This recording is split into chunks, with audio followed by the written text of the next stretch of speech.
Bonjour, je suis Segbadan Adjovi Akbene Emilienne. J'ai 21 ans, je suis en année de licence à l'université de Lomé, droit privé, option profession judiciaire.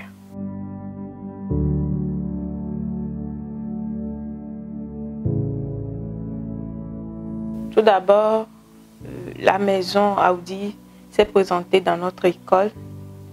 Ils ont ramené le roman La sirène des bas-fonds de Noun Faré. Donc, on nous a dit de lire et d'imaginer une suite selon comment nous on voit, comment on aimerait que ça se termine. En fait, je n'avais pas l'idée d'écrire, mais notre prof de français, Monsieur Tagba, c'est lui qui m'a encouragé à m'inscrire pour le concours. Il m'a dit que je faisais de bonnes dissertations, donc il trouve que je pourrais être prise parce que j'ai de bonnes réflexions. Donc c'est comme ça que je m'y suis mise. J'ai lu La sirène des bas-fonds et j'ai trouvé ça vraiment intéressant. Et j'ai trouvé que oui, une suite de ma part, ça pourrait le faire. Donc voilà comment je me suis.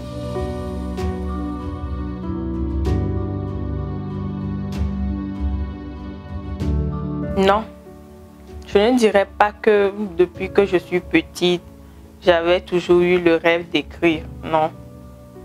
Bien que je suis née dans une famille complètement littéraire parce que mon père c'est un amoureux des lettres. Avant d'être à la justice présentement, il était prof de français et d'histoire-géo. Donc depuis toujours, il nous a initiés à la lecture. Il nous racontait des histoires, des chants, des récitations. Donc j'ai été imbibée dans ça. J'aimais beaucoup lire. J'aime beaucoup lire toujours. Mais je n'avais jamais pensé à écrire. C'est à partir du concours, quand j'ai été retenue, que la passion s'est développée.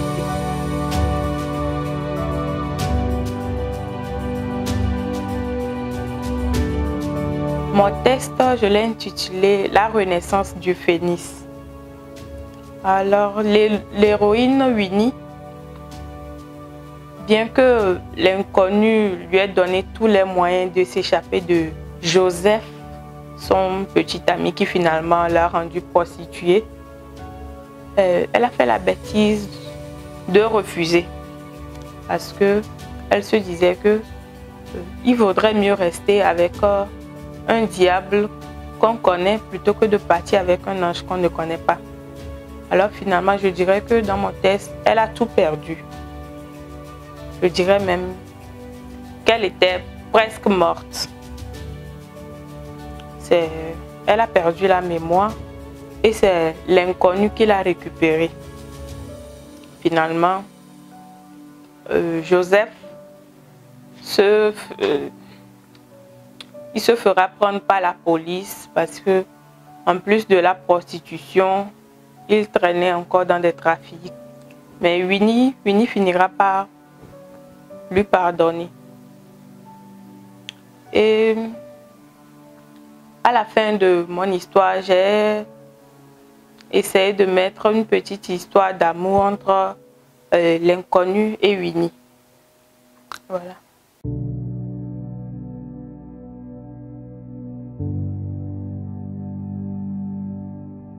Depuis que je suis devenue auteur, à part les tournées qui ont été vraiment très géniales, je vais dire, parce que ça nous a beaucoup, je ne sais pas comment décrire, c'était très bien, on s'est amusé, on a vu l'intérêt que les gens nous portaient, les élèves, c'était vraiment très bien.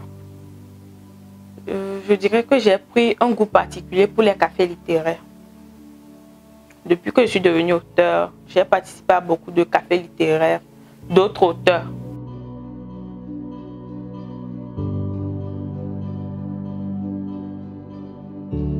Je ne sais pas si je pourrais aller jusqu'au stade où Winnie est allée par amour, au point de se laisser à la prostitution juste parce qu'elle aimait Joseph. Je ne sais pas si je pourrais aller jusqu'à ce niveau. Mais je dirais que oui, c'est possible de pardonner. Parce que à la fin, si elle voit le niveau où elle se trouve et la personne qu'elle a à ses côtés, on peut dire un peu que c'est grâce à Joseph qu'elle a pu rencontrer l'inconnu. Donc oui, de toutes les façons, quand on gagne rancune contre quelqu'un, on souffre plus que la personne. Donc dans la vraie vie, je dirais oui, on peut pardonner à quelqu'un. Il suffit de voir ce qu'on a gagné à la fin pour essayer d'oublier ce qu'on a vécu de dur.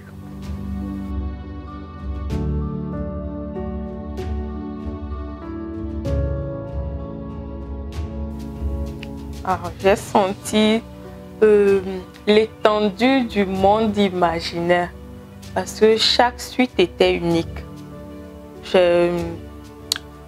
En prenant le recueil de nouvelles Donne-toi des ailes, c'est difficile de se dire qu'on peut avoir autant de suites. Mais quand tu prends à chaque histoire, tu vois de nouveaux tournants, de nouvelles réactions et tout. C'est magique. Oui, oui, si l'expérience était à refaire, je le referais. Parce que je ne pensais pas que ce serait aussi fantastique. Mais au final, ça s'est avéré être quelque chose qui dépasse mon imagination.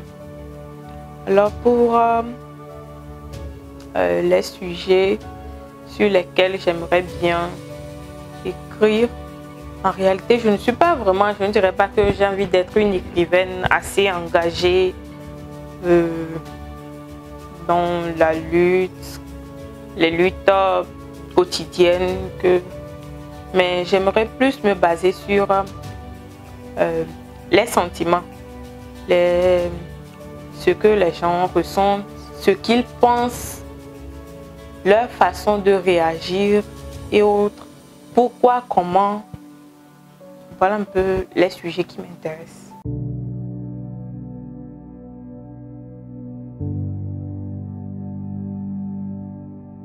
Avant même que je n'eusse le temps de m'expliquer, il commença à me rouer de coups. Il me criait dessus et me traitait de tous les noms. Il me poussa sur le lit et me retint très fort par les poignets en me demandant ce que j'ai essayé ou j'essayais de faire. Si j'ai voulu l'abandonner, lui, pour un quelconque idiot. Il me fit bien comprendre que je lui appartenais, que j'étais sa propriété, comme si on parlait d'un meuble ou d'un immeuble. Je me réveillai quelque temps après. Je ne savais exactement combien de temps j'avais passé dans cet état d'inconscience. Je remarquai que j'étais dans une salle peinte totalement en blanc, reliée par des câbles à une machine dont le bruit était la seule chose qui me parvenait à l'oreille. Je ne savais pas où j'étais, ni qui j'étais non plus. Je rentrais à l'hôtel quand j'entendis une douce musique, l'une de mes préférées. Arrivé dans le hall de l'hôtel, toutes les lumières étaient éteintes. Que se passait-il? Une table en plein milieu de la salle de réception, bien décorée, avec 2 chaises et des bougies parfumées. Un serveur me fit asseoir. Je levai la tête et que vis-je? Projeté sur le mur en lettres italiques. Une femme comme toi, il n'y en a pas deux. Je t'aime. Veux-tu m'épouser? Un autre serveur apporta la bague dans une jolie boîte en forme de cœur. Puis Georges fit son apparition. Il prit la bague et s'agenouilla.